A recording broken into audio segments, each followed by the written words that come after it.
যেই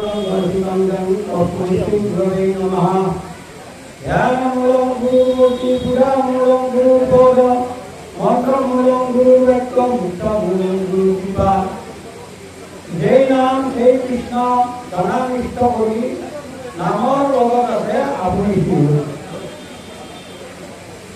আজি আমাৰ অনুষ্ঠানটো শংকৰ মাধৱ আঞ্চলিক নাগাৰা নাম সংঘ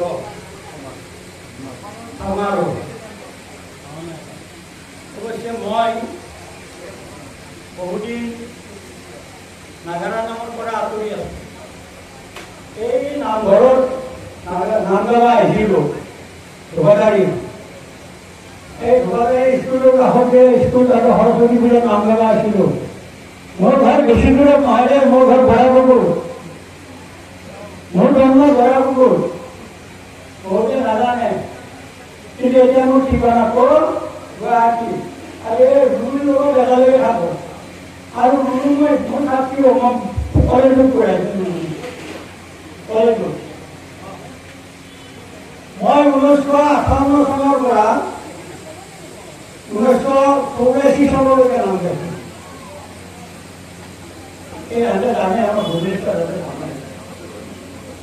তাৰপিছত মই নাম গাবা এৰি দিলোঁ।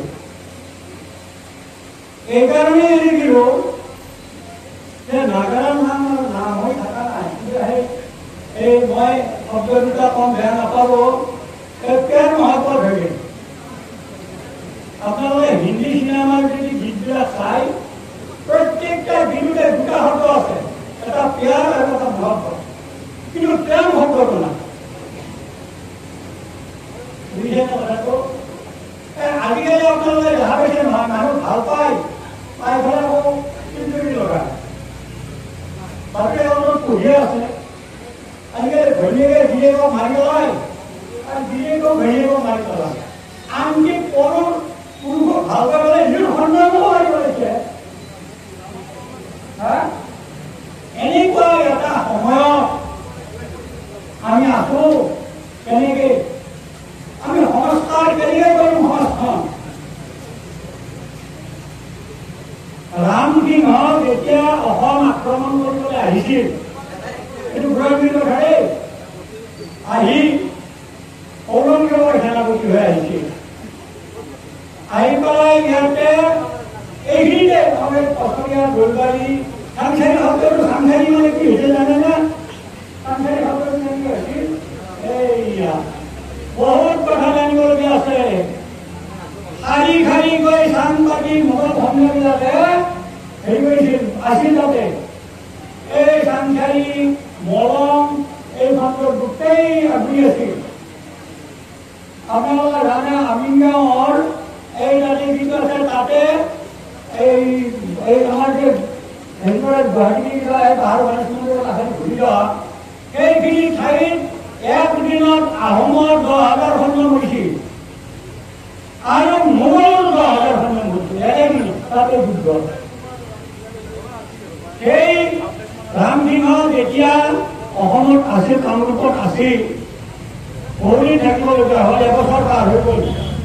যেতিয়া এবছৰ পাৰ হৈ গ'ল, তেতিয়া তেওঁৰ ঘৰৰ পৰা মাক আৰু তেওঁৰ পৰিবাৰে পত্ৰ লিখি পঠিয়াইছিল, বোলে তুমি সোনকালে গুচি আহা, কামৰূপ জয় কৰিব নোৱাৰা, কাৰণ কামৰূপত ঘৰে ঘৰে হৰিৰ নাম প্ৰচলিত হৈ আছে।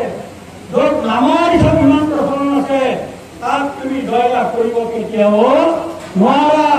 এই নাম মই নাম শব্দটোহে কৈছোঁ। আপোনালোকে এই নাম কোৱাৰ সুবিধা পাইছে।